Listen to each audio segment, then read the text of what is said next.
Seri membaca Alkitab. Bacaan dari Kitab Kejadian bab 39 ayat 1 sampai dengan 23. Adapun Yusuf telah dibawa ke Mesir, dan Potifar, seorang Mesir, pegawai istana Fir'aun, kepala pengawal raja, membeli dia dari tangan orang Ismail yang telah membawa dia ke situ.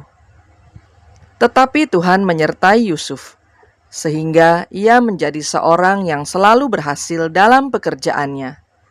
Maka tinggallah ia di rumah tuannya, orang Mesir itu. Setelah dilihat oleh tuannya bahwa Yusuf disertai Tuhan dan bahwa Tuhan membuat berhasil segala sesuatu yang dikerjakannya, maka Yusuf mendapat kasih tuannya, dan ia boleh melayani dia.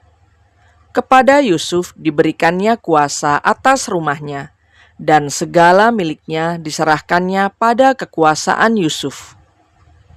Sejak ia memberikan kuasa dalam rumahnya dan atas segala miliknya kepada Yusuf, Tuhan memberkati rumah orang Mesir itu karena Yusuf, sehingga berkat Tuhan ada atas segala miliknya, baik yang di rumah maupun yang di ladang.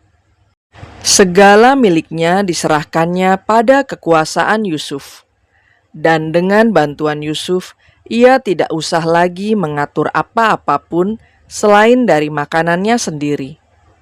Adapun Yusuf itu manis sikapnya dan elok parasnya. Selang beberapa waktu, istri tuannya memandang Yusuf dengan berahi. Lalu katanya, "Marilah tidur dengan aku." Tetapi Yusuf menolak dan berkata kepada istri tuannya itu, "Dengan bantuanku, tuanku itu tidak lagi mengatur apa yang ada di rumah ini, dan ia telah menyerahkan segala miliknya pada kekuasaanku.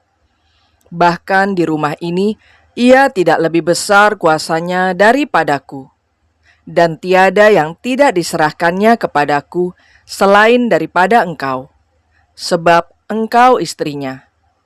Bagaimanakah mungkin aku melakukan kejahatan yang besar ini dan berbuat dosa terhadap Allah?" Walaupun dari hari ke hari perempuan itu membujuk Yusuf, Yusuf tidak mendengarkan bujukannya itu untuk tidur di sisinya dan bersetubuh dengan dia. Pada suatu hari, masuklah Yusuf ke dalam rumah untuk melakukan pekerjaannya. Sedang dari seisi rumah itu, seorang pun tidak ada di rumah. Lalu perempuan itu memegang baju Yusuf sambil berkata, "Marilah tidur dengan aku." Tetapi Yusuf meninggalkan bajunya di tangan perempuan itu dan lari keluar. Ketika dilihat perempuan itu bahwa Yusuf meninggalkan bajunya dalam tangannya dan telah lari keluar, dipanggilnyalah seisi rumah itu. Lalu katanya kepada mereka, "Lihat, dibawanya kemari seorang Ibrani, supaya orang ini dapat mempermainkan kita. Orang ini mendekati aku untuk tidur dengan aku, tetapi aku berteriak-teriak dengan suara keras. Dan ketika didengarnya bahwa aku berteriak sekeras-kerasnya, ditinggalkannyalah bajunya padaku, lalu ia lari keluar. Juga ditaruhnya baju Yusuf itu di sisinya, sampai tuan rumah pulang.